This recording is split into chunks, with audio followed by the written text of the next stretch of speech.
Life is all about adventure. We're currently on Highway 82, headed over Independence Pass. It's quite the road and quite the view. I believe we're at about 11,000 feet in elevation. It is absolutely gorgeous out here. This episode is about our journey east on Highway 82, Independence Pass, and whatever comes after that. We don't really know where we're going. We don't have a particular destination picked out. We've got a few ideas. I just got a message from my dad though, and he sent me a picture of a big old stack of rounds that he needs me to split. I've been splitting wood for him since I was a little kid. So got to get over there before winter sets in and get him some firewood. Follow us as we go on a random adventure and live in the now. Wherever I go, I will always know everything I need is right here with me. It's time to let it all go, no matter who knows anything about me now. I'm ready to see what life's got for me. I got one thing left to say. We can sense the seasons are beginning to change here in Colorado. The nights are growing colder, the trees are starting to yellow, and the air has lost its sweet summer smell. As the seasons keep moving on, so must we. Where to next, we ponder. There's so many wonderful places to pick from, but not enough time to see them all. And autumn is knocking at our door.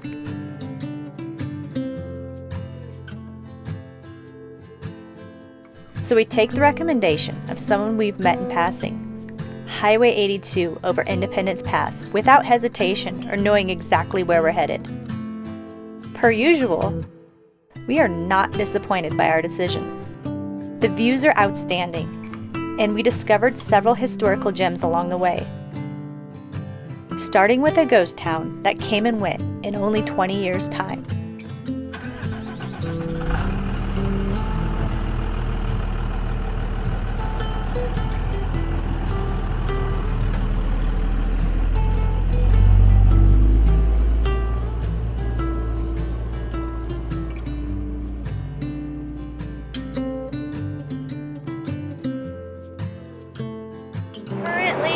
Driving through Independence Pass.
Legend has it that prospectors discovered the Independence gold vein on July 4th, 1879, giving this town its name.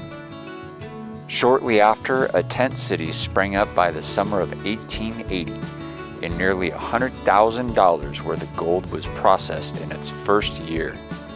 Only 3 years later, Independence had over 40 businesses and an ever-growing population, but the boom was over as quickly as it occurred. The gold veins proved to be shallow and were exhausted in a few short years. The end of independence finally came in 1899, which saw the worst storm in Colorado's recorded history. Supply routes were cut off by avalanches and food ran out. Residents used long planks of wood to make skis, escaping in masses to Aspen. They made light of their adventure by making it a race of the Hunters Pass Ski Club with an entry fee of 1 ham sandwich. Except for the ghosts of past miners still looking for gold, only visitors now walk through this old mining town.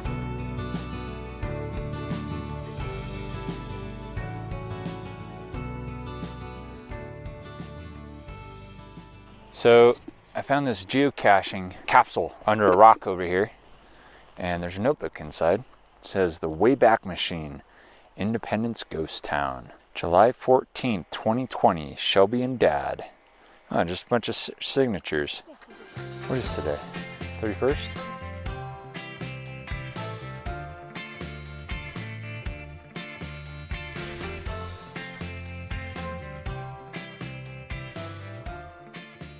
Our first geocache. Yeah. We weren't even looking. We've been treasure hunters, baby. And now we officially found treasure. Yeah.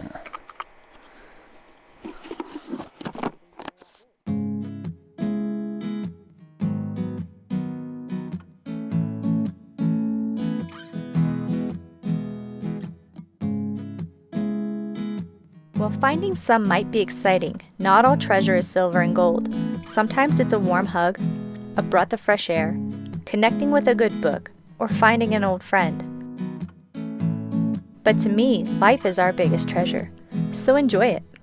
If you forget to, it will quickly be gone, never to return. Our second treasure find for the day on this trip was driving up onto the Continental Divide and witnessing its geological glory.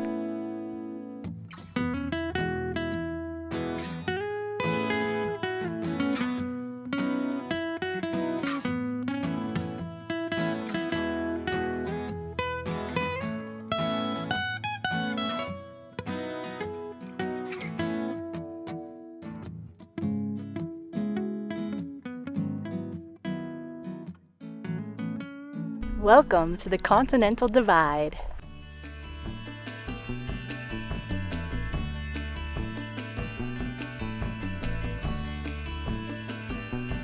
The Continental Divide is a fairly continuous ridge of north-south trending mountain summits in western North America, which divides the continent's watershed into that flowing eastward towards the Atlantic and that flowing westward into the Pacific Ocean.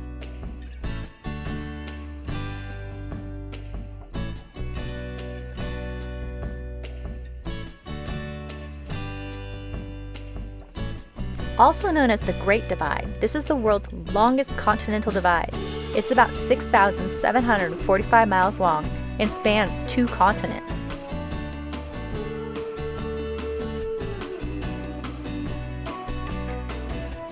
This divide runs from Cape Prince of Wales in western Alaska through the Rocky Mountains of western Canada and the continental United States, then through the Sierra Madre Occidental Mountains in Mexico, through Central America, and along the Andes Mountains of South America.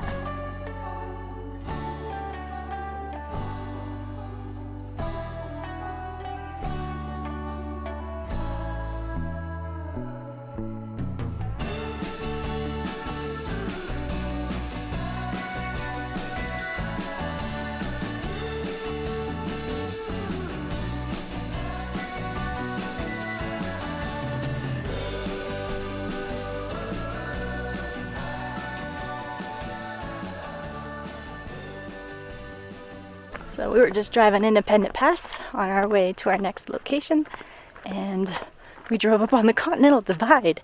We had no idea this was here. It's so cool. It's so big, for lack of better words. It's just a quick little stop on the side of the highway. They've got a lookout point. It's pretty neat. If you guys drive through here, check it out. Hope you're enjoying the episode so far. If you would, please click like for me if you haven't already. And if you're not already subscribed to our channel, please subscribe and click the little bell. It'll remind you when we put out an episode next Tuesday. Thank you. Enjoy the rest of the episode.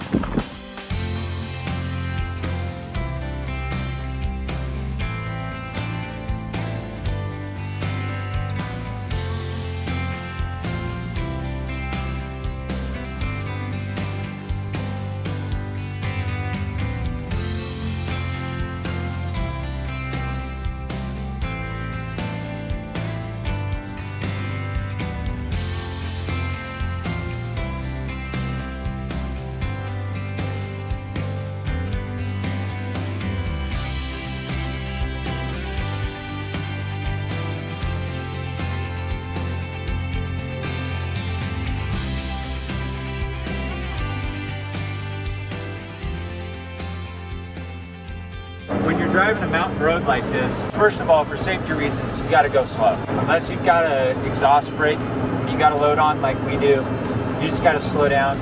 I'm currently in second gear, doing about 15 miles an hour. These corners are, we can go up to 25 miles an hour around them, but I just don't like taking corners that fast. To rely on your brakes really heavy on these roads, you'll heat them up, and when they get too hot, they stop working. That's a bad situation. So you're better off going slow. Go slow enough and gear down. Even if you have an automatic transmission, you can gear down and let the engine do all the braking. That's your goal when you're on these roads. Go slow enough that you don't have to touch the brakes. That way, when there's an emergency, you got all the braking power you need. You can stop really fast. When you're going this slow, you're gonna get cars stacking up behind you. Really important to have proper etiquette and pull over any chance you get and let those cars by. Safely, of course. Don't do it if it's not safe. They can wait.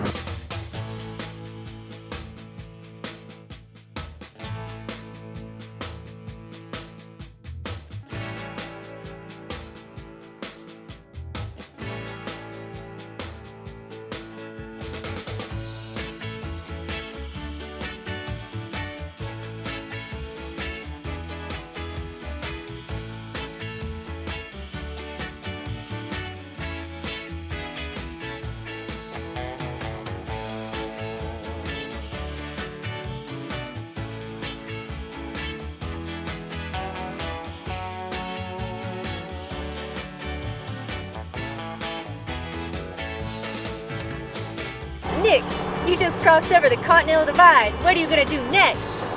Go down the other side, duh. The Continental Divide Trail in the United States is a 3,100-mile-long trail from Canada to Mexico. Only about 100 people successfully complete the trail each year, and it takes an average of 5 months for most hikers. Altitudes range from 4,000 to 13,000 feet. We just came down off of Independent Pass and we pulled up to the Twin Lakes General Store and they hooked us up with electricity and groceries. It's pretty sweet. We're very thankful for these guys. So if you ever come through, they give a 10% discount for hikers. And I just met a hiker. His name's Kent and he has been hiking from Mexico, right? Started up in Canada. Started in Canada, going to Mexico over the Continental Divide. So he's going to tell us a little bit about his story because it's an interesting one. Trail name, yeah. I've done a couple through hikes before. Done the Appalachian Trail, done the Pacific Crest Trail. This is the CDT Continental Divide Trail. You're impressed that literally wearing holes in the bottom of my shoe. This was like 700 miles on this one. I've done 1,000 miles on a pair of Speed Goats before. Great shoes, by the way. Did Montana, was hiking with a lot of people. Wyoming, kind of did a alt through the Tetons, did the high ride through the winds. It was beautiful, but kind of by myself and just starting to meet people again too. So definitely learned that community, being around people, kind of the best experiences are shared type thing. I always kind of viewed myself as a loner hiker, and that's been my big learning on this one. It's like, yeah, it's fun to go off for like a little bit, but you keep doing like week after week by yourself and it starts to get a little lonely, and it's nice being around people. So the nice thing about this general store is you can stop and get your mail here. Yeah. Which is really convenient, especially when you need a new pair of shoes, huh? Yeah. yeah, makes it a nice carry. The trail goes right through here, so you get Colorado trail hikers. What's your trail name? I'm Fancy Pants. Fancy Pants, that's right. Yeah. That's right. We met back in Leadville. Why don't you just use your real name? It's way more fun. Also, there's probably like It's a big part of the guys culture. named Andrew from California on trail. Yeah, you get a lot of just things that happen. God, this guy fell asleep face down on a bunch of fire ants and woke up and they were just biting him, and everyone just started calling him Fire Dick from then on out. It's like stuff like that happens, and you're like, you cannot not go by that at that point. It's a good part of culture. What's your trail name? Yeah. Yeah, why?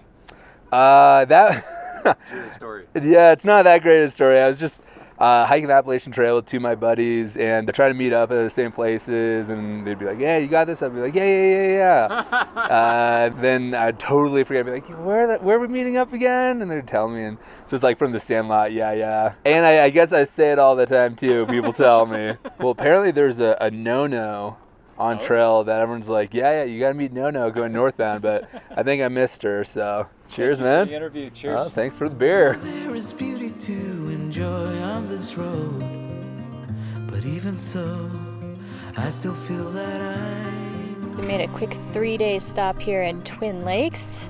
We found this great boondocking location up here, kind of overlooking the town. It's been raining for the last few days, so we've just been catching up on our videos. So again, this is a spot that we found on iOverlander, and there was another van lifer here with us.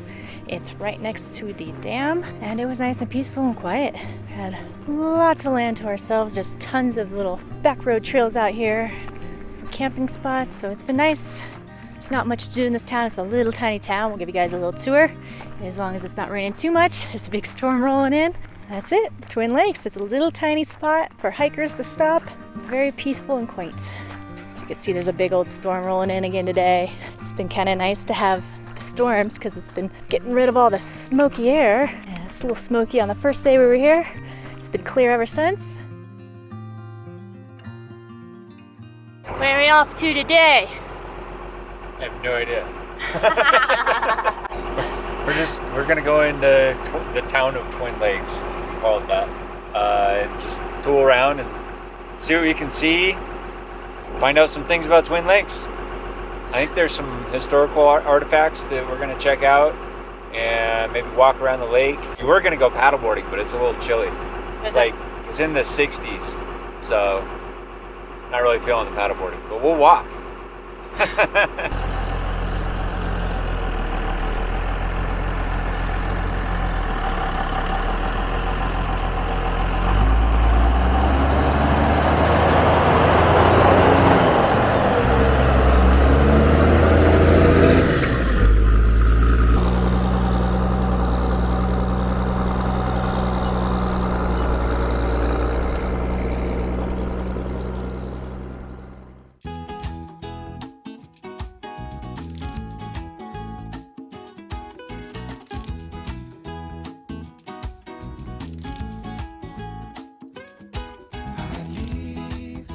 left of last night behind.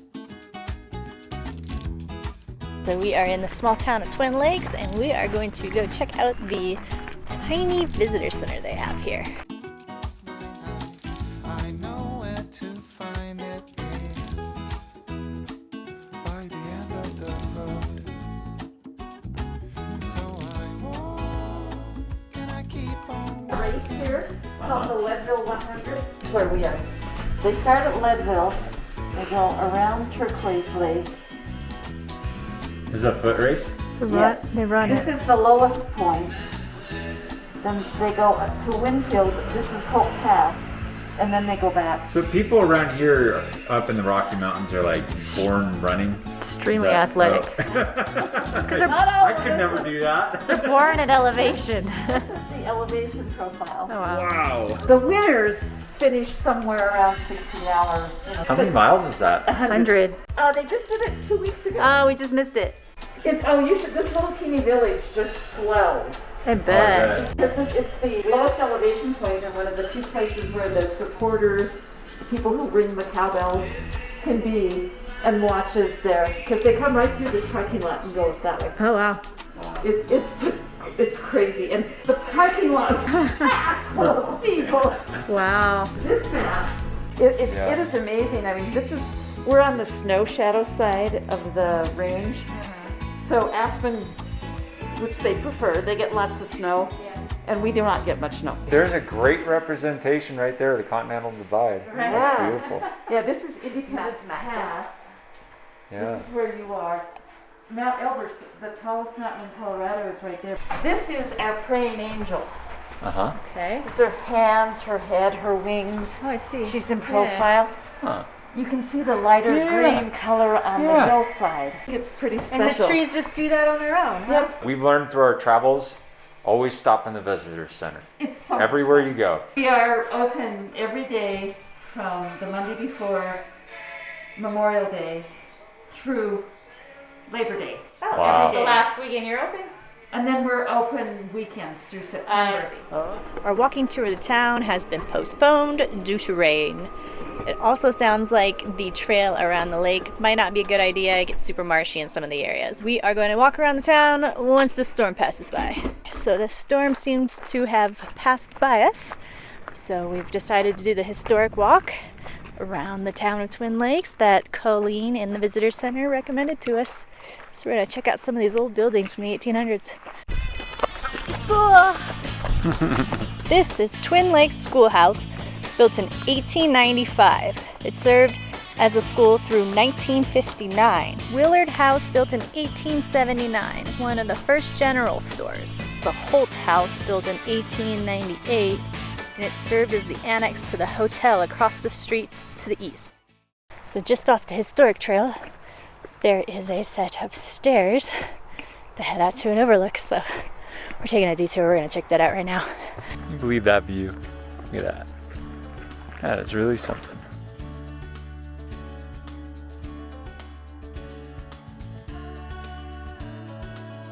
That right there is Perry Peak. Then that is Twin Peaks. And then right behind it is Mount Hope.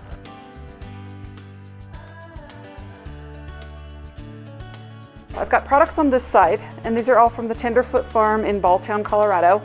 We do a fresh line of fresh teas, honeys, straight from the hive, whiskey fudge, choke cherry jelly, syrups, barbecue sauces, salsas, and then we have an online store, tenderfootfarm.com, and on there we have a lot of farm decor. We do pasture-raised pork, so you can get true Colorado pork. We're getting ready to do a Highlander beef, where you can get Highlander right here from Colorado by the cut. Farm fresh chickens, do duck eggs, which have turned into a favorite for a lot of the people. We also breed and sell fainting goats. Sell the babies as pets, companions, or weed eaters. And then over in the far corner, we do a line of soaps, lotions, body sprays, diffusers. There's a lot that we do. The ingredients are so amazing in these teas. They're very strong. I'd like some whiskey fudge. Yeah, so that's our homemade recipe. Back to the tour! They cut giant ice blocks out of the Twin Lakes and they stored them here. That was Patrick Ryan's earthened roof stable, blacksmith shop, and workshop in the 1880s and later. Hotel Delmonico, built in 1881, also known as the Lake Hotel. Twin Lakes Dance Hall and Club Rooms, built in 1900 to 1901, operated together as a liquor and cigar store and adjacent club rooms. They don't tell you who Patrick Ryan is, but he owned everything in this town. The last stop's the general store, which used to be the post office. What did you get? This is called a barnyard burger. It's got pulled pork, and then I forget what these fries are called. Loaded ribbon fries.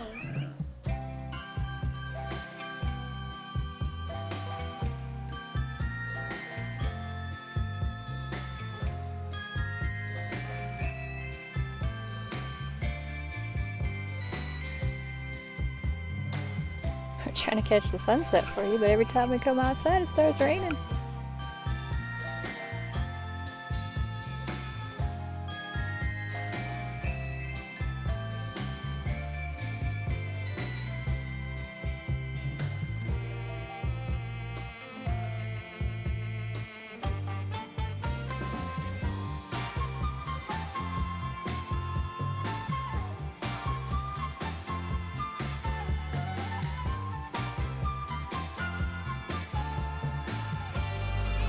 After planning a warm winter escape last year, we are currently unprepared for a harsh Rocky Mountain winter this year. So the only plan we can decide on is to start heading west towards what we still refer to as home, to exchange swimsuits and shorts for coats and scarves, new acquaintances for family, and the uncertainty of the road with comforting familiarity. Supporting our channel is as easy as hitting the like button, subscribing, and ringing the reminder bell. Thank you for watching, and we'll see you next Tuesday. You have to stay after school. You bad boy. I bet you were a troublemaker.